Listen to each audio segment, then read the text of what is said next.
नमस्कार दोस्तों, welcome back to Rohit study. स्वागत है आप सभी का आपके अपने यूट्यूब चैनल रोहित स्टडी हम में।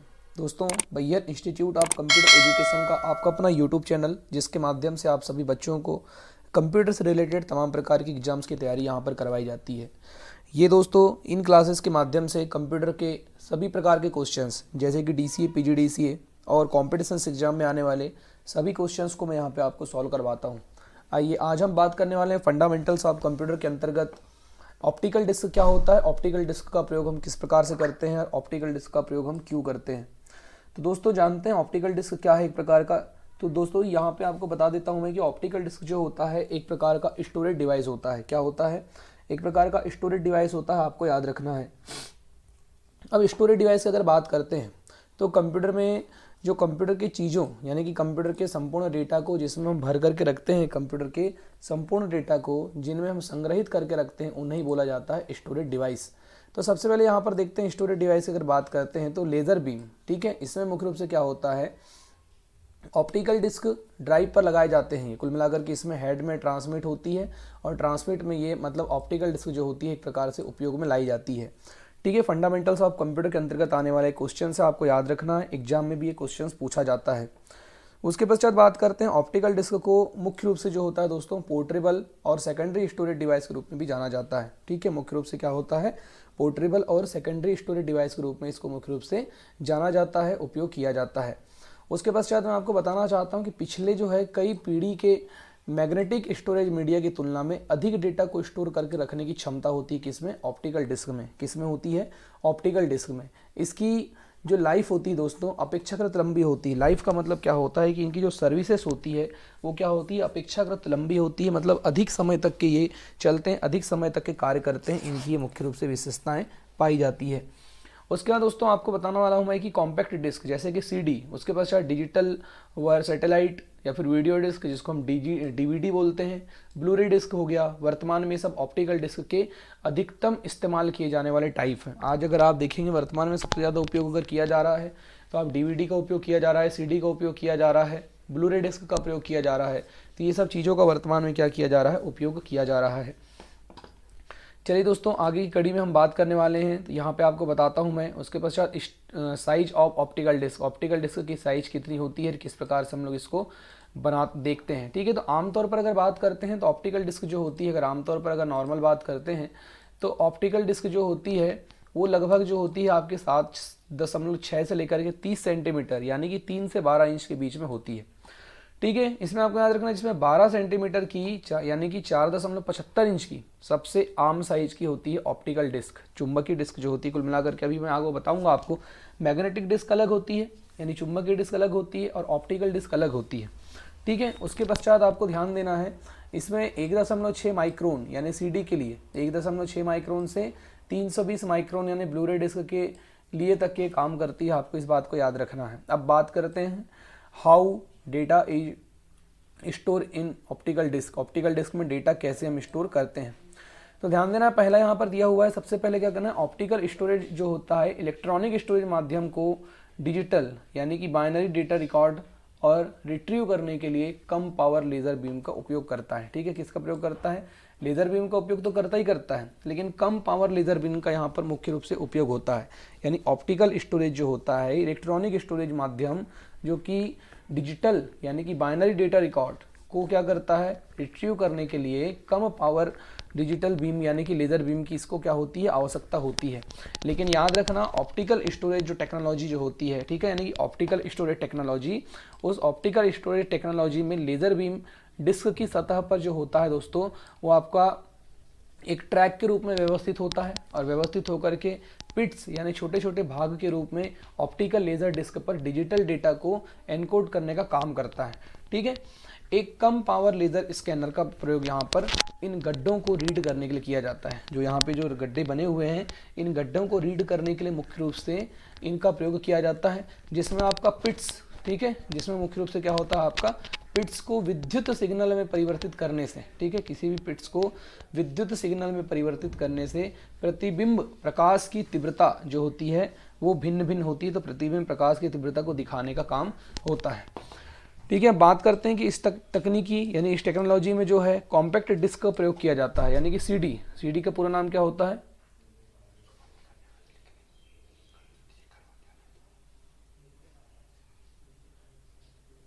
तुम्हारे सर से बात करता हूं मैं।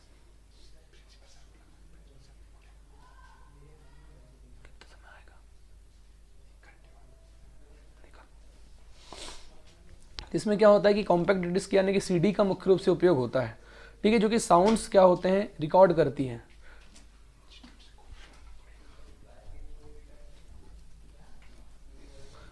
तो मुख्य रूप से इसमें क्या होता है, सीडी यानी कि सीडी रोम यानी कॉम्पैक्ट डिस्क रोम रीड ओनली मेमोरी, जिसको हम लोग कह सकते हैं। कॉम्पैक्ट डिस्क की अगर बात करते हैं तो रीड ओनली मेमोरी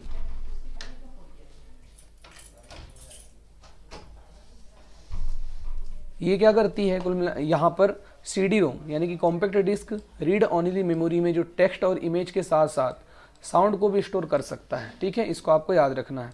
उसके पश्चात फिर आपको राइट ऑन रीड मेमोरी जो होती है उसमें एक प्रकार की डिस्क होती है, ठीक है, जिसे एक बार लिखा जा सकता है, ठीक है, एक बार क्या किया जा सकता है, लिखा जा सकता है, कई बार रीड भी किया जा सकता है।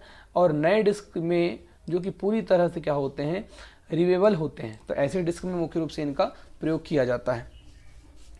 उसके बाद दोस्तों हम बढ़ते हैं आगे, तो यहाँ पर ध्यान देना, डिस्क या जैसे ऑप्टिकल डिस्क जैसे कि डेटा रिट्रीव या फिर ये जितने भी जो चीज़ें होती हैं इन सब में क्या करता है, डेटा को स्टोर करने के काम करता है। डेटा को स्टोर करने के लिए मुख्य रूप से इनका प्रयोग किया जाता है।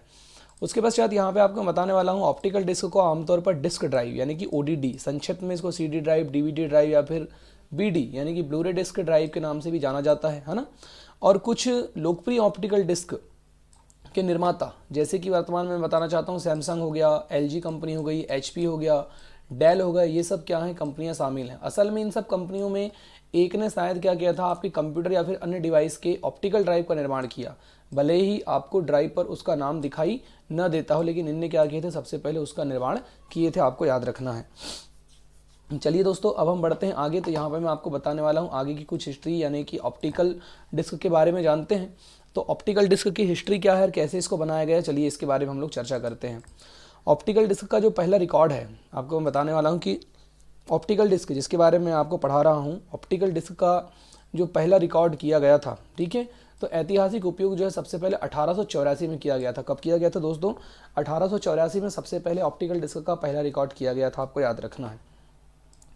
जब अलेक्जेंडर ग्राहम बेल, ठीक है, इनका नाम क्या है, अलेक्जेंडर ग्राहम बेल, जिनने क्या किया, चिचेस्टर बेल और मतलब कि आपका चार्ल्स सुमनर टेलर, इनने क्या किया, सबसे पहले लाइट बीम का उपयोग करके ग्लास डिस्क का साउंड रिकॉर्ड किया था। सबसे पहले क्या किया था, ग्लास डिस्क का साउंड रिकॉर्ड किया। और उसके पश्चात सन 1935 में एक प्रारंभिक ऑप्टिकल डिस्क सिस्टम जो था सबसे पहले एक अस्तित्व में लाया इन्होंने। उसके पश्चात फिर क्या किया गया कि इसका जो नाम था लिंटन टू गर्ल, ठीक है, लिंटन टू गर्ल, इसका मतलब कि नाम दिया गया। सोनी और मतलब फिलिप्स जो कंपनियां थी, बाद में आगे चल करके सोनी कंपनी, फिलिप्स कंपनी, इनने फिर क्या किया, सन 1980 के दशक के मध्य में इन डिवाइसेस के लिए सबसे पहले क्या किया, कंप्लीट स्पेसिफिकेशन के साथ सीडी की पहली जनरेशन डेवलप किया। इन्होंने क्या किया, सीडी की पहली जनरेशन को डेवलप किया था। उसके पश्चात याद रखना, सीडी रोम का उपयोग जो है व्यापक हो जाने के पश्चात डीवीडी डिस्क दिखाई दी, ठीक है, सीडी रोम जब बन गया उसके पश्चात फिर क्या हो गया, डीवीडी की आवश्यकता महसूस हो गई, तो डीवीडी को सबसे पहले बनाया गया। दोस्तों अगर आप चैनल पर पहली बार आए हैं तो चैनल को प्लीज़ सब्सक्राइब जरूर कीजिएगा और वीडियो को लाइक जरूर कीजिएगा, क्योंकि हम आपके लिए जब वीडियो लेकर के आ रहे हैं तो आपका भी कर्तव्य बनता है कि आप हमारे चैनल को जरूर सब्सक्राइब करें, हमारी वीडियो को लाइक जरूर कीजिएगा, ठीक है। मैं आपको कंप्यूटर से रिलेटेड संपूर्ण प्रकार के यहाँ पर टॉपिक पढ़ाते जाऊँगा जो कि बहुत ज़्यादा इंपॉर्टेंट है और बहुत ज़्यादा आपके काम आने वाले हैं। दोस्तों अब हम बढ़ते हैं आगे, तो उसके पश्चात फिर क्या हुआ, ऑप्टिकल डिस्क की तीसरी पीढ़ी की अगर बात करते हैं तो सन 2000 से लेकर के 2006 में डेवलप की गई। कब डेवलप की गई, सन 2000 से लेकर के 2006 में डेवलप की गई और इसे जो है ब्लूरे डिस्क के रूप में पेश किया गया था। क्या किया गया था, इसको ब्लूरे डिस्क के रूप में पेश किया गया था। इसका नाम जो था वो ब्लूरे डिस्क के नाम से इसको मार्केट में रिलीज़ किया गया था, ठीक है। उसके पश्चात जून 2006 की बात करते हैं, जो जून 2006 में ब्लूरे डिस्क पर जो है पहली फिल्म रिलीज़ की गई थी, ठीक है। ब्लूरे डिस्क पर अगर पहली फिल्म रिलीज़ की गई, कब की गई, ये अगर आपका क्वेश्चन आता है तो आपको याद रखना पहली फिल्म जो है वो 2006 में रिलीज़ की गई थी। उसके पश्चात दोस्तों आगे बढ़ते हैं। ब्लू रे अंततः ऑप्टिकल डिस्क फॉर्मेट के युद्ध में एक प्रतिस्पर्धा के रूप में उभर करके सामने आया, यानी कि HD DVD उस समय जो थे सबसे प्रबल रूप से इनका क्या किया जाता था, उपयोग किया जाता था। ठीक है, उसके पश्चात दोस्तों आगे याद रखना है कि एक स्टैंडर्ड ब्लू रे डिस्क, ठीक है, एक अगर स्टैंडर्ड ब्लू रे डिस्क की बात करते हैं तो एक स्टैंडर्ड ब्लू रे डिस्क में लगभग 25 GB डेटा स्टोर करती है वो। ठीक है, स्टैंडर्ड जो ब्लू रे डिस्क होती है वो लगभग 25 GB तक के डेटा को क्या करती है, अपने अंदर स्टोर करके रखने का कार्य करती है। जहाँ पर एक DVD में लगभग जो है 4.7 GB और CD में लगभग 700 MB तक का डेटा ही क्या होता है, जा करके स्टोर होता है। आपको ये याद रखना है। ऑप्टिकल डिस्क जो होता है दोस्तों, ऑप्टिकल डिस्क टाइप, इनमें अपीयरेंस में समानता के बावजूद इन डिस्क के बीच में कोई भी अंतर नहीं होता। ठीक है, तो ये जो रहते हैं ये क्या होते हैं, समान होते हैं, इनके बीच में किसी प्रकार का कोई अंतर नहीं होता। दोस्तों अब हम बात करते हैं CD डिस्क की या फिर CD रोम की, यानी कि CD compact disc read only memory, जो कि सिर्फ रीड करने के काम आती है, यानी कि कॉम्पैक्ट डिस्क। CD डिस्क की बात अब करते हैं कि CD डिस्क क्या होता है, किस प्रकार से इसका हम उपयोग करते हैं। तो चलिए दोस्तों, सबसे पहले हम बात करते हैं CD डिस्क की कि CD क्या है, CD का प्रयोग हम किस प्रकार से करेंगे।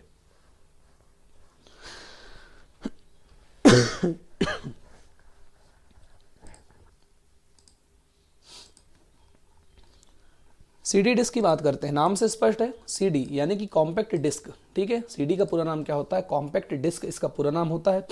और रीड ऑनली मेमोरी का मतलब तो आप सभी जानते हैं, ऐसी मेमोरी जिसको सिर्फ यूज़र के द्वारा रीड किया जा सकता है, ना तो उसमें किसी प्रकार का कोई सुधार किया जा सकता है, ना ही कुछ किया जा सकता है, ओनली फॉर उसको रीड किया जाता है। तो ऐसी मेमोरी को क्या कहते हैं, रीड ऑनली मेमोरी के नाम से जाना जाता है। ठीक है, इस चीज़ को आपको अच्छे तरीके से याद रखना है। तो दोस्तों यहाँ पर हम बढ़ते हैं आगे। तो इसमें याद रखिएगा कि compact disc read only memory drive modern personal computer के लिए जो है पहली डिस्क आधारित ड्राइव्स में बनाई गई, एक मुख्य रूप से एक थी, यानी कि एक ड्राइव के नाम से जानी जाती है, यानी मुख्य ड्राइव के नाम से जानी जाती है। ठीक है, ये एक प्रकार की क्या है, ऑप्टिकल डिस्क होती है। ठीक है, ये एक प्रकार की क्या थी, ऑप्टिकल रोम, यानी कि ऑप्टिकल रोम का मतलब रीड ऑनली मेमोरी, जिसको सिर्फ पढ़ा जा सकता, ऑप्टिकल रोम। ठीक है दोस्तों, इसमें डेटा को मैन्युफैक्चर करके, ठीक है, सबसे पहले क्या किया जाता है कि इसमें जो है डेटा को मैन्युफैक्चर करने से पहले, मैन्युफैक्चरिंग के द्वारा पहले ही इसमें क्या कर लिया जाता है, डेटा को स्टोर कर लिया जाता है। और एंड यूजर्स केबल, ठीक है, एंड यूजर्स जो केबल होते हैं इस डेटा को रीड कर सकते हैं, क्या कर सकते हैं, रीड करने के काम में आते हैं एंड डेटा यूजर जो केबल होते हैं वो। उसके बाद आपको ध्यान देना है कि ये सॉफ्टवेयर प्रोग्राम की तरह कार्य करते हैं। ठीक है, सॉफ्टवेयर प्रोग्राम्स में गेम और डिस्ट्रीब्यूट करने के लिए इनका मुख्य रूप से क्या किया जाता है, उपयोग किया जाता है, मुख्य रूप से इनका प्रयोग किया जाता है, इसीलिए यानी कि गेम और डेटा के लिए मुख्य रूप से इसका प्रयोग किया जाता है। दोस्तों अब हम बढ़ते हैं आगे। तो यहाँ पर आपको ध्यान देना है, इसमें मुख्य रूप से क्या होता है आपका, दूसरा होता है आपका CD रोम। ठीक है, CDR का मतलब पूरा नाम क्या होता है, CD की अगर हम लोग बात करते हैं, हमारे सामने जो दिया हुआ है CD, इस CD की अगर बात करेंगे तो CD का जो पूरा नाम होता है वो होता है आपका कैथोड रे। ठीक है, सॉरी, CD यानी कि CD रिकॉर्डेबल होते हैं कुल मिलाकर के। ये CD की बात करते हैं, CD मतलब कि आपका कॉम्पैक्ट डिस्क रे रिकॉर्डेबल, यानी कि CD रिकॉर्डेबल क्या होते हैं, तो CD रिकॉर्डेबल की अगर हम लोग बात करते हैं तो इनका प्रयोग क्यों किया जाता है, CD रिकॉर्ड करने के लिए किया जाता है, किसी चीज़ को रिकॉर्ड करने के लिए CD रिकॉर्डेबल का मुख्य रूप से उपयोग किया जाता है। अब ध्यान देंगे कि राइट वन, रीड वन, ठीक है, रीड मैनी यानी कि WORD, तो इस टाइप का जो ऑप्टिकल डिस्क होता है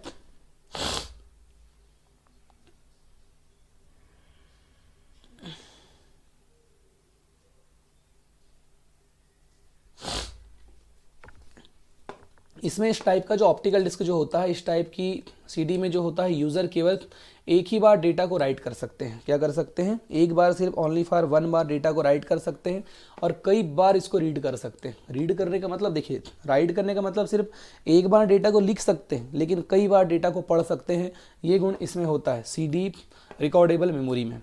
उसके पश्चात दोस्तों तीसरा जो होता है, तीसरा जो मेमोरी का जो अगला प्रकार होता है वो है, यहाँ पर आपको याद रखना है, इरेजेबल ऑप्टिकल डिस्क और CD रोम।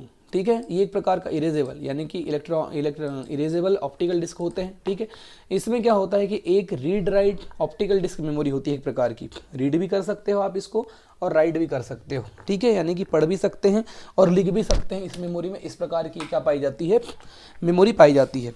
दूसरी बात इसमें ये याद रखना है दोस्तों आपको कि इसकी जो कैपेसिटी होती है या फिर इस पर जो इन्फॉर्मेशन डिस्क पर लिखी जाती है और पढ़ी भी जा सकती है। डिस्क कंटेंट जो होते हैं डिस्क कंटेंट को इसकी सहायता से मिटा भी सकते हैं, यानी कि नए डेटा को आप अगर फिर से बनाना चाहते हैं तो नए डेटा को आप फिर से बना करके भी इसका प्रयोग कर सकते हैं। तो ये होता है आपका इरेजेबल ऑप्टिकल डिस्क या फिर CD रोम के नाम से इसको मुख्य रूप से जाना जाता है। अब हम बात करते हैं DVD रोम क्या होता है। ठीक है, DVD रोम क्या है, DVD रोम का प्रयोग हम किस प्रकार से करेंगे। DVD का जो पूरा नाम होता है इसको आपको याद रखना है, इंपॉर्टेंट है। DVD का पूरा नाम जो होता है डिजिटल वर्सेटाइल, ठीक है, versatile disc, digital versatile disc इसका पूरा नाम होता है। DVD किसी भी CD रोम की तुलना में अधिक डेटा को स्टोर करती है। क्या करती है, DVD किसी भी CD रोम की तुलना में अधिक डेटा को स्टोर करने का काम करती है। इसकी कैपेसिटी जो होती है दोस्तों वो होता है 4.7 GB, 8.5 GB या फिर 20 GB तक की इसकी जो होती है वो मतलब क्या हो सकती है, क्षमता हो सकती है, यानी कि इसकी स्टोरेज क्षमता, इसकी स्टोरेज कैपेसिटी जो इसमें डेटा को भर करके रखने का काम करती है। तो इसकी जो कैपेसिटी होती है वो लगभग 4.7 GB से लेकर के 20 GB तक की इसकी कैपेसिटी वाले रोम बनते हैं। ठीक है, इस बात पर निर्भर करती है ये कि एक लेयर जो होता है उसमें डबल लेयर, सिंगल साइड्स या फिर डबल साइड डिस्क होता है। ये DVD रोम जो होते हैं रीड और राइट के लिए CD रोम के समान सिद्धांत का उपयोग करते हैं। किसका उपयोग करते हैं, CD रोम के ही समान सिद्धांत का उपयोग करते हैं। लेकिन एक छोटे वेवलेंथ की अगर बात करते हैं तो छोटे वेवलेंथ बीम का उपयोग किया जाता है इसमें मुख्य रूप से। किसका प्रयोग किया जाता है, छोटे वेवलेंथ बीम का प्रयोग किया जाता है। डिस्क पर दो अलग अलग, ठीक है, डिस्क पर दो अलग अलग लेयर्स होते हैं जिसमें मतलब कि फोकस करने के लिए एक लेंस सिस्टम का उपयोग किया जाता है। किसका उपयोग किया जाता है, एक लेंस सिस्टम का मुख्य रूप से इसमें उपयोग किया जाता है। प्रत्येक लेयर की अगर बात करते हैं तो प्रत्येक लेयर पर डेटा रिकॉर्ड किया जाता है। क्या किया जाता है, डेटा को रिकॉर्ड किया जाता है। इस प्रकार से इसकी कैपेसिटी क्या हो जाती है, दुगनी हो जाती है। ये होता है आपका मुख्य रूप से DVD रोम, यानी कि DVD रोम जिसके बारे में आपको बता रहा था, एक प्रकार का स्टोरेज डिवाइस होता है। अब बात करते हैं दोस्तों ब्लू रे डिस्क क्या है। ब्लू रे डिस्क का उपयोग हम किस प्रकार से करते हैं, नाम से स्पष्ट है, ब्लू रे डिस्क। ठीक है, तो ब्लू रे डिस्क की बात करेंगे तो सबसे पहले ब्लू रे डिस्क को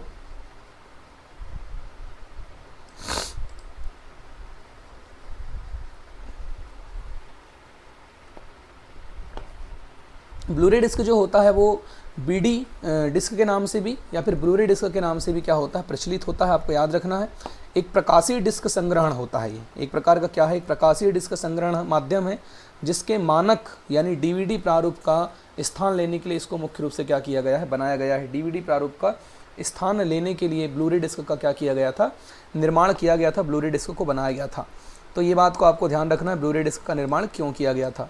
अब बात करते हैं मुख्य रूप से जो इसका प्रयोग है। ठीक है, मुख्य रूप से अगर बात करेंगे तो मुख्य रूप से इसका जो प्रयोग है, अगर ब्लू रे डिस्क की बात करते हैं तो इसका प्रयोग जो होता है हाई डेफिनेशन वीडियो। ठीक है, ऐसे वीडियो जो कि हाई डेफिनेशन, हाई क्वालिटी के जो वीडियो होते हैं, उन हाई क्वालिटी के वीडियो के प्लेटफॉर्म यानी कि प्लेटफॉर्म्स या फिर PlayStation 3 वीडियो गेम्स तथा अन्य डेटा को प्रत्येक एकल परत वाले प्रोटोटाइप पर यानी कि 25 GB तक के और दोहरी परत वाले यानी कि 50 GB तक के डेटा को संग्रहित करने के लिए, ठीक है, 25 GB डेटा 50 GB डेटा को अगर संग्रहित करने के लिए मान लीजिए हमको किसी प्रकार से किसी डिस्क की आवश्यकता पड़ रही है तो हम किसका प्रयोग करेंगे, ब्लू रे डिस्क का प्रयोग करते हैं। ठीक है, यद्यपि ये सारी की सारी जो संख्याएं होती हैं दोस्तों याद रखना, ब्लू रे डिस्क के लिए ही मानक संग्रहण को बनाती हैं। क्या क्या बनाती हैं, मानक संग्रहण को बनाने का काम करती हैं। तथापि यह एक मुक्त यानी कि ओपन इंडेंट विनिर्देशन, ठीक है, क्या होता है, ओपन इंडेंट विनिर्देशन, जिसमें कि ऊपरी सैद्धांतिक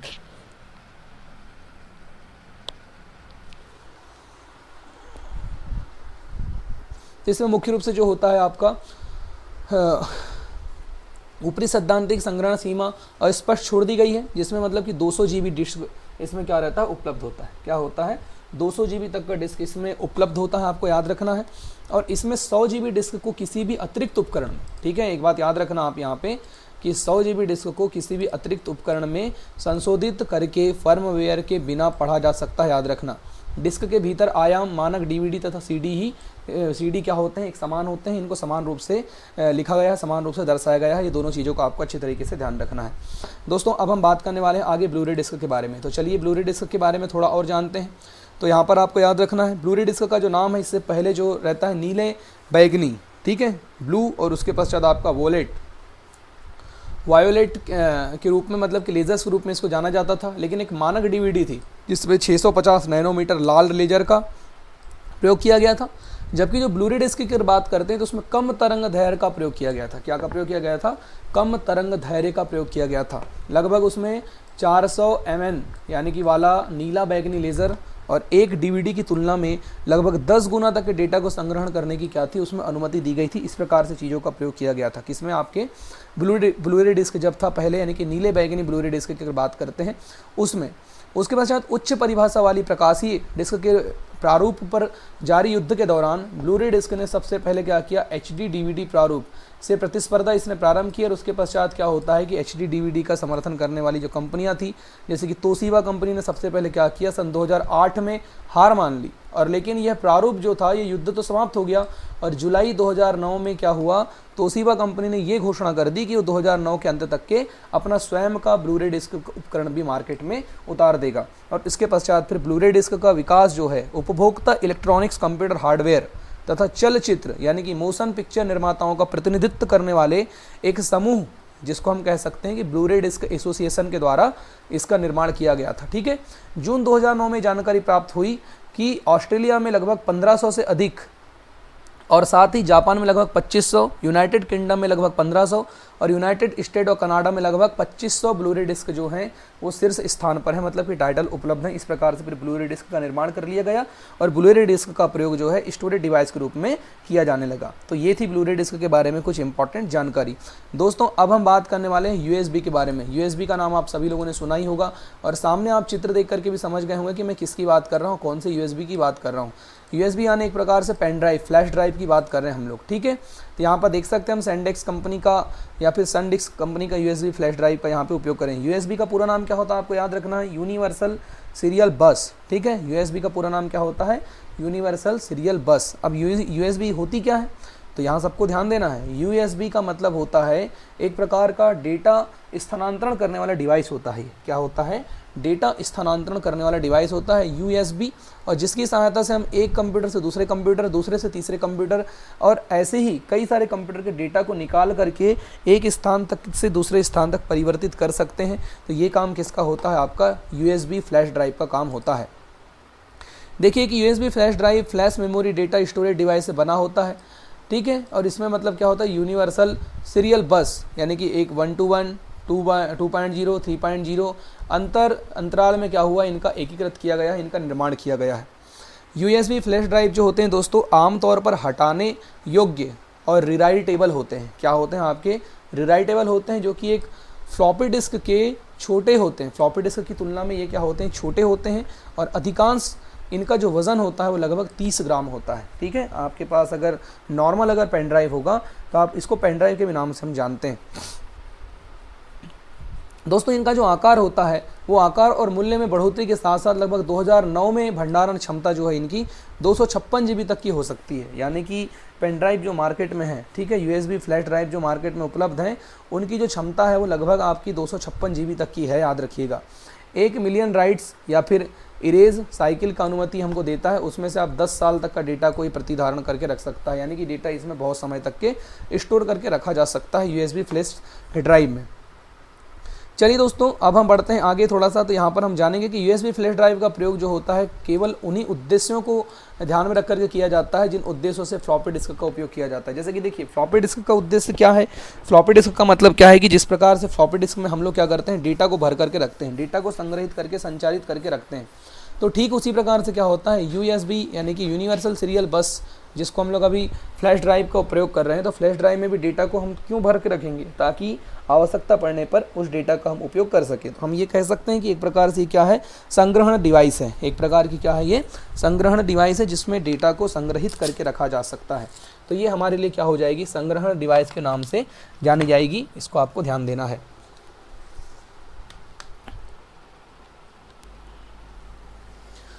उसके बाद दोस्तों यहाँ पर आपको याद रखना है कि ये जो होते हैं ये 1000 गुना क्षमता वाले होते हैं और मतलब कि टिकाऊ भी होते हैं, विश्वसनीय होते हैं। लगभग 2005 तक की अधिकांश डेस्कटॉप पर और लैपटॉप पर कंप्यूटर की आपूर्ति जो है एक फ्लॉपी डिस्क ड्राइव के साथ की जाती थी। लेकिन फिर क्या हुआ, हाल ही में अधिकांश उपकरण में USB पोर्ट को अपनाने के लिए इन्होंने देखो हाल ही में क्या हुआ कि USB पोर्ट को अपनाया जाने लगा, और जब USB पोर्ट को अपनाया जाने लगा तो मुख्य रूप से इनका प्रयोग किया जाने लगा। ठीक है। फ्लैश ड्राइव की अगर बात करते हैं तो USB देखो यहाँ पे क्या होता है कि USB पोर्ट को अपनाने लगे तो अभी फ्लॉपी डिस्क ड्राइव को त्याग कर दिया गया है। यानी कि फ्लॉपी डिस्क ड्राइव का अभी आप देखेंगे कि CD का मुख्य रूप से ज़्यादातर के प्रयोग नहीं होता, CD का प्रयोग बहुत कम कर दिया गया है। क्यों? क्योंकि CD के स्थान पर वर्तमान में हम लोग फ्लैश ड्राइव का, SSD का, ये सब इन सब कार्डों का, मेमोरी का क्या कर रहे हैं, उपयोग कर रहे हैं, जिनकी सहायता से डेटा को भर करके रखा जा सकता है। यानी हमको ज़रूरत नहीं है, ठीक है, किसकी ज़रूरत नहीं है दोस्तों, हमको अगर ऑप्टिकल डिस्क जैसे कि और आपका फ्लॉपी डिस्क वगैरह की वर्तमान में हमको कम ज़रूरत है। इसलिए मैंने आपको कहा कि वर्तमान में जो है सबसे ज़्यादा USB फ्लैश ड्राइव्स का इसमें प्रयोग किया जा रहा है। चलिए उसके बाद हम बढ़ने वाले हैं आगे। यहाँ पे मैं आपको बताऊँगा कि इसमें देखिए आपको क्या करना होगा कि ऑपरेटिंग सिस्टम द्वारा देसी रूप से इसको समर्थित किया गया है, जैसे कि माइक्रोसॉफ्ट विंडोज़, उसके पश्चात आपका मैक OS, फिर आपका लाइनक्स हो गया, यूनिक्स हो गया, अन्य ऑपरेटिंग सिस्टम जैसे भी हैं सभी ने क्या किए हैं, USB के पोर्ट को समर्थन किए हैं। आपको याद रखना है USB के हिसाब से ही ऑप्टिकल डिस्क ड्राइव से अधिक तेज़ी से इसमें डेटा स्थानांतरण होता है और सिस्टम के द्वारा इसको पढ़ा भी जा सकता है, समझा भी जा सकता है, जैसे कि PlayStation 3। ठीक है, अब जो है फ्लैश ड्राइव में कुछ भी यांत्रिक रूप से नहीं चलाया जा सकता। ड्राइव शब्द चुना बना हुआ था क्योंकि कंप्यूटर एक यांत्रिक डिवाइस होता है जिसके लिए मतलब प्रयोग किए जाने वाले इसमें कमांड्स दिए हुए होते हैं। फ्लैश ड्राइव डेटा को पढ़ते हैं, लिखते हैं, जहां पर स्टोर करके वो एक ड्राइव से एक कंप्यूटर के ऑपरेटिंग सिस्टम और उपयोगकर्ताओं के द्वारा इंटरफेस के प्रदर्शन होता है यहाँ पे। और यांत्रिक रूप से फ्लैश ड्राइव बहुत मजबूत होते हैं जो कि किसी भी चीज़ का सामना करके कर सकते हैं और वास्तव में जो होते हैं सर्किट बोर्ड से जा करके, और सर्किट बोर्ड के जो यांत्रिक हैं उसको नहीं तोड़ने का, सर्किट बोर्ड को नहीं तोड़ते, उससे ही मिले हुए रहते हैं। तो इसलिए मतलब मुख्य रूप से इनका प्रयोग किया जाता है USB का। ठीक है, USB यानी यूनिवर्सल सीरियल बस का मुख्य रूप से यहाँ पर प्रयोग किया जाता है। दोस्तों अब हम बढ़ते हैं आगे। इसके पश्चात हम बात करेंगे कि इसकी SSD क्या होता है, SD कार्ड क्या होता है। ठीक है, क्या होता है SSD, तो इससे पहले की क्लास में मैंने आपको समझा चुका था। आज हम लोग बात करने वाले हैं SD कार्ड क्या होता है। SD कार्ड का दोस्तों पूरा नाम जो होता है आपको याद रखना, सिक्योर डिजिटल कार्ड होता है। इसका पूरा नाम क्या होता है, secure digital card SD card का पूरा नाम होता है। SD कार्ड का की अगर बात करते हैं तो SD कार्ड का पूरा नाम सिक्योर डिजिटल कार्ड इसका पूरा नाम होता है। तो SD कार्ड आपने देखा होगा, आपकी स्क्रीन पर यहाँ पर देख लीजिए कि मैंने यहाँ पे आपको एक SD कार्ड जो सबके आपके मोबाइल में जो लगा हो रहता है, हम सबके मोबाइल में जो हम लगाते हैं छोटा सा चिप, वही होता है आपका SD कार्ड। SD कार्ड का जो पूरा नाम होता है दोस्तों सिक्योर डिजिटल कार्ड इसका पूरा नाम होता है। इसमें भी आप अपना डेटा को स्टोर करके रख सकते हैं। क्या कर सकते हैं, डेटा को स्टोर करके रखने का कार्य कर सकते हैं। रीड कर सकते हो, राइट कर सकते हो, यानी कि लिख सकते, मतलब देखिए इसमें डेटा डाल सकते हैं, डेटा को पढ़ा जा सकता है, डेटा को डिलीट किया जा सकता है और आपको अलग अलग साइज़ के डेटा भी आपको मार्केट में देखने के लिए मिलेंगे। जिसमें कि आपको क्या करना है, देखो फुल HD कार्ड, उसके बाद मिनी SD कार्ड, उसके बाद माइक्रो SD कार्ड, ऐसे अलग अलग प्रकार के जो हैं SD कार्ड आपको मार्केट में देखने के लिए मिलेंगे। मार्केट में आपको ऐसे SD कार्डों का प्रयोग आप कर सकते हैं अपने मोबाइल फ़ोन्स में डालने के लिए। आज के दौर की अगर बात करते हैं तो सबसे ज़्यादा इस्तेमाल होने वाला जो SD कार्ड होता है वो माइक्रो SD कार्ड है। यानी कि माइक्रो SD कार्ड का प्रयोग जो है हम लोग वर्तमान में करते हैं, छोटा से छोटा SD कार्ड जो कि हम अपने मोबाइल में लगाते हैं, जो कि आप किसी भी मोबाइल में डाल करके उसका इस्तेमाल कर सकते हैं। अब बारी आती है SD कार्ड कितने तरह के होते हैं। तो चलिए दोस्तों SD कार्ड के टाइप की बात करते हैं। तो टाइप्स ऑफ SD कार्ड, तो सबसे पहले बात करते हैं SD सिक्योर डिजिटल, इसका पूरा नाम होता है। ये एक नॉर्मल SD कार्ड होता है। ठीक है, नॉर्मल SD की अगर बात करते हैं तो कुल मिलाकर के ये एक नॉर्मल SD कार्ड होता है जिसे हम लोग HDSC के भी नाम से जानते हैं। HDSC का मतलब दोस्तों कुल मिलाकर के सिक्योर डिजिटल स्टैंडर्ड कैपेसिटी, इसका पूरा नाम क्या होता है, सिक्योर डिजिटल स्टैंडर्ड कैपेसिटी इसका पूरा नाम होता है। इस कार्ड की मैक्सिमम कैपेसिटी जो होती है वो 8 GB तक की होती है। कितने की होती है, 8 GB तक डेटा आप इसमें भर करके रख सकते हैं। ठीक है, उसके पश्चात दोस्तों इसमें ध्यान देना है आपको, इसमें डेटा डालने और निकालने की जो स्पीड होती है बहुत ही कम होती है। आपको मार्केट में बहुत सस्ते दाम में मिल जाएंगे और करीबन 3 साल पहले लगभग मार्केट में यही SD कार्ड बेचे जाते थे। ठीक है, लेकिन धीरे धीरे क्या हुआ, इसका दाम जो है वो मतलब कि बहुत कम हो गया है। ठीक है, यानी इसका दाम जो है धीरे धीरे मार्केट में कम हो चुका है। तो ये हमने पहला प्रकार का SD कार्ड देखा, कौन सा, HDSC SD कार्ड। इसका पूरा नाम क्या होता है, secure digital standard capacity card. ठीक है, तो ये कार्ड को आप अच्छे तरीके से याद रखिएगा। दोस्तों अब बढ़ते हैं हम आगे, दूसरे नंबर की बात करते हैं, दूसरे क्रमांक की बात करते हैं। तो दूसरा जो SD कार्ड का जो प्रकार है वो है आपका HDHC। ठीक है, HDHC अलग ये दूसरे नंबर का है, इसके बारे में हम बात करते हैं। तो एसडी कार्ड की ज़रूरत को ध्यान में रखते हुए नॉर्मल एसडी कार्ड के बाद एचडीएचसी को डेवलप किया गया, मतलब कि थोड़ा सा एडवांस जो है एचडी कार्ड को क्या किया है, डेवलप किया गया है। अब ये एडवांस एचडी कार्ड को डेवलप क्यों किया गया, इसका पूरा नाम क्या होता है, सिक्योर डिजिटल हाई कैपेसिटी। इसका पूरा नाम क्या होता है दोस्तों, सिक्योर डिजिटल हाई कैपेसिटी इसका पूरा नाम होता है। इसको लगभग कब तैयार किया गया है, इसको 2006 में तैयार किया गया है। ठीक है, इसकी जो मेमोरी होती है लगभग इसमें 32 GB तक के डेटा को आप स्टोर करके रख सकते हैं। ठीक है, 32 GB का डेटा इसमें आप स्टोर कर सकते हैं। इसकी स्पीड जो है नॉर्मल एचडी कार्ड से बहुत ज़्यादा होती है। इसमें आप 25 MB पर सेकंड के हिसाब से डेटा को ट्रांसफ़र कर सकते हैं। आजकल मार्केट में इनकी बहुत अधिक डिमांड है और लगभग यही एचडी कार्ड आपको मार्केट में देखने को भी मिलेंगे। इन कार्ड का दाम नॉर्मल एचडी कार्ड से थोड़ा ज़्यादा होता है, लेकिन इसकी स्पीड को देखते हुए इनकी मार्केट में वैल्यू बहुत ज़्यादा है। तो आप इन सब चीज़ों को बड़े अच्छे तरीके से याद रखिएगा क्योंकि ये बहुत ज़्यादा इंपॉर्टेंट है। उसके बाद दोस्तों बात करते हैं हम लोग यहाँ पर SDXC। ठीक है, इसका पूरा नाम होता है दोस्तों सिक्योर डिजिटल एक्सटेंडेड कैपेसिटी। ठीक है, एक्सटेंडेड का मतलब होता है और भी अच्छा, तो सिक्योर डिजिटल एक्सटेंडेड कैपेसिटी इसका पूरा नाम होता है। और यहाँ पर आपको ध्यान देना है, इसको 2009 में सबसे पहले बनाया गया था। कब बनाया गया था दोस्तों, 2009 में सबसे पहले इसको बनाया गया था। ठीक है, इस कार्ड में, ठीक है, याद रखिएगा कि इस कार्ड के स्टोरेज कैपेसिटी जो होती है 32 GB से लेकर के 2 TB तक की होती है। क्या होती है, इसकी कैपेसिटी जो होती है 32 GB से लेकर के 2 TB तक की इसकी क्या होती है, स्टोरेज कैपेसिटी होती है। और अभी 2017 में, ठीक है, अभी जो है 2017 में कुछ ऐसे फ़ोन लॉन्च किए गए हैं जिनसे आप 2 GB तक के माइक्रो एचडी कार्ड चला सकते हैं। क्या कर सकते हैं, 2 GB तक के माइक्रो एचडी कार्ड चला सकते हैं, आपको याद रखना है। लेकिन अभी तक के जो है 2 GB का एचडी कार्ड नहीं बनाया गया है, लेकिन आपको मार्केट में 512 GB तक के एचडी कार्ड आसानी से मिल जाएंगे। 50 MB प्रति सेकंड की स्पीड से लेकर के 312 MB प्रति सेकंड की स्पीड जो होती है, इनकी अल्ट्रा हाई स्पीड भी कहते हैं इसको।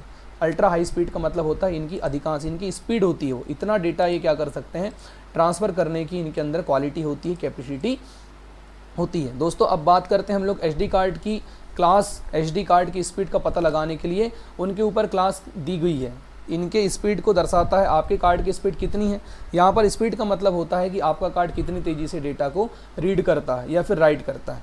तो बात करते हैं क्लास 2 एचडी कार्ड। अगर क्लास 2 एचडी कार्ड की बात करते हैं तो इसमें आप सिर्फ 2 MB पर सेकंड की स्पीड से डेटा को ट्रांसफ़र कर सकते हैं, यानी इसकी स्पीड स्लो होती है। उसके बाद बात करते हैं क्लास 4 एचडी कार्ड। तो इसकी स्पीड जो होती है दोस्तों वो होती है मुख्य रूप से ट्रांसफ़र की स्पीड 4 MB पर सेकंड होती है। ठीक है, क्लास 6 एचडी की अगर बात करते हैं, क्लास 6 एचडी कार्ड की, तो इसकी डेटा ट्रांसफ़र की जो स्पीड होती है वो 6 MB प्रति सेकंड की होती है। यानी इस कार्ड में आप HD वीडियो रिकॉर्डिंग भी कर सकते हैं। क्या कर सकते हैं, HD वीडियो रिकॉर्डिंग भी आप इसमें कर सकते हैं। उसके बाद दोस्तों अगला जो होता है वो है आपका क्लास 10 एचडी कार्ड। क्लास 10 अगर एचडी कार्ड की बात करते हैं तो इसकी डेटा ट्रांसफ़र जो स्पीड होती है वो होती है 10 MB पर सेकंड। इस कार्ड में आप क्या कर सकते हैं, फुल HD वीडियो रिकॉर्डिंग भी कर सकते हैं। क्या कर सकते हैं, फुल HD वीडियो रिकॉर्डिंग करने के लिए भी इसका मुख्य रूप से उपयोग किया जाता है। उसके बाद बात करते हैं UHS क्लास 1। डेटा ट्रांसफ़र की जो स्पीड होती है इसकी वो होती है 10 MB प्रति सेकंड की। और इस कार्ड में आप फुल HD वीडियो रिकॉर्डिंग के साथ साथ ऑनलाइन ब्रॉडकास्टिंग भी अगर आपको करना है तो आप ऑनलाइन ब्रॉडकास्टिंग भी इसमें आप कर सकते हैं। फिर होता है दोस्तों आपका अगला USH क्लास 3, यानी कि इसकी डेटा स्पीड की जो क्षमता होती है वो 30 MB प्रति सेकंड की होती है। यानी कार्ड में आप 2 KB से लेकर के 4K वीडियो की जो रिकॉर्डिंग है वो हम इसमें कर सकते हैं। तो इस प्रकार से ये HD कार्ड की क्षमता मैंने आपको बता दिया। अब बात करते हैं जब SD कार्ड की कैपेसिटी ज़्यादा होती है या फिर उसकी क्लास ज़्यादा होती है तो उसका दाम भी ज़्यादा होता है। क्या होता है दोस्तों, उसका दाम भी ज़्यादा होता है। अब जब भी आप कार्ड खरीदने जाएंगे तो आपको सबसे पहले रिक्वायरमेंट के हिसाब से कार्ड खरीदना होगा। तो आपको डेटा ट्रांसफ़र स्पीड कार्ड चाहिए या फिर कितनी कैपेसिटी का मेमोरी कार्ड चाहिए या फिर कौन सा कार्ड चाहिए, ये सब बातों का आप ध्यान में रख करके ही क्या करेंगे, मेमोरी कार्ड अपना खरीदेंगे तो आप ज़्यादा अच्छे तरीके से क्या करेंगे, उसको पढ़ सकते हैं और ज़्यादा अच्छे तरीके से आपका कार्ड काम करेगा। अब बात करते हैं दोस्तों मल्टीमीडिया कार्ड की। MMC कार्ड, MMC का पूरा नाम क्या होता है, मल्टीमीडिया कार्ड इसका पूरा नाम होता है। आपके सामने इसका चित्र भी दिया हुआ है, आप यहाँ देख सकते हैं। तो MMC plus high speed 32 GB यानी कि मल्टीमीडिया कार्ड जो होते हैं, एक प्रकार का मेमोरी कार्ड होता है, इसका आकार लगभग 32 × 24 × 1.5 mm का होता है, ठीक है। और DRM इसमें नहीं होता, याद रखिएगा, यानी कि लघु रूप मल्टीमीडिया कार्ड होते हैं, ये छोटे कार्ड होते हैं, एक प्रकार का मेमोरी कार्ड है।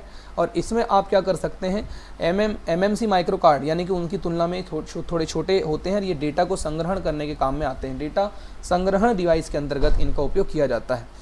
अब बात करते हैं SSD कार्ड क्या होता है। इससे पहले की भी क्लास में मैंने बता दिया था, SSD का पूरा नाम क्या होता है, सॉलिड स्टेट ड्राइव इसका पूरा नाम होता है। SSD का पूरा नाम क्या होता है दोस्तों, सॉलिड स्टेट ड्राइव इसका पूरा नाम होता है। इसको समझने के लिए आप पेन ड्राइव, ठीक है, एक्सटर्नल को समझ सकते हैं। इसको समझने के लिए पेन ड्राइव मैंने आपको क्लास में भी बता चुका था, पेन ड्राइव कैसे काम करता है, पेन ड्राइव एग्जाम्पल को आप समझ सकते हैं। मेमोरी कार्ड की तरह ही होता है सॉलिड स्टेट ड्राइव। आपको क्या मेमोरी कार्ड के अंदर कोई भी फिजिकल मूवमेंट हो रही हो, क्या पेन ड्राइव के अंदर कोई भी चक्कर घूम रहा हो, तो उत्तर उसके अंदर कोई भी चक्कर घूमता नहीं। जैसे कि ये बताइए, CD को अगर हम लोग लगाते हैं तो क्या होता है, वो घूमती है, CD घूमती है और घूमने के पश्चात डेटा को क्या करता है, हमको प्रदर्शित करके देता है, यानी कि पढ़ करके देता है। लेकिन ना तो SSD कार्ड में इस प्रकार की कोई घटना घटती है, ना ही आपने पेन ड्राइव को लगाया तो इस प्रकार की कोई घूमने वाली घटना घटती है। दरअसल क्या होता है, SSD कार्ड में सॉलिड स्टेट ड्राइव के अंदर छोटी छोटी चिप जो होते हैं और छोटे छोटे प्रोसेसर्स होते हैं। यहाँ पर क्या होता है कि कोई भी फिजिकल मूवमेंट नहीं होती, ठीक है। डेटा छोटे छोटे चिप में रहते हैं, जो कि कंट्रोलर यानी कि जिसमें हम उन्हें खोलते हैं वह डेटा क्या होते हैं, उसमें खुल जाते हैं। जिस जगह पर हम डेटा को खोलते हैं वो डेटा वहीं पर खुल जाते हैं। सॉलिड स्टेट ड्राइव की जो चिप होती है उसकी साइज़ बहुत छोटी होती है। जानकारी के लिए आपको मैं बता देता हूँ कि आजकल जो होते हैं वो 32 GB तक का मेमोरी कार्ड बिल्कुल सेम साइज़ का आता है। 8 GB का मेमोरी कार्ड भी वैसे ही आता है, सेम साइज़ का होता है।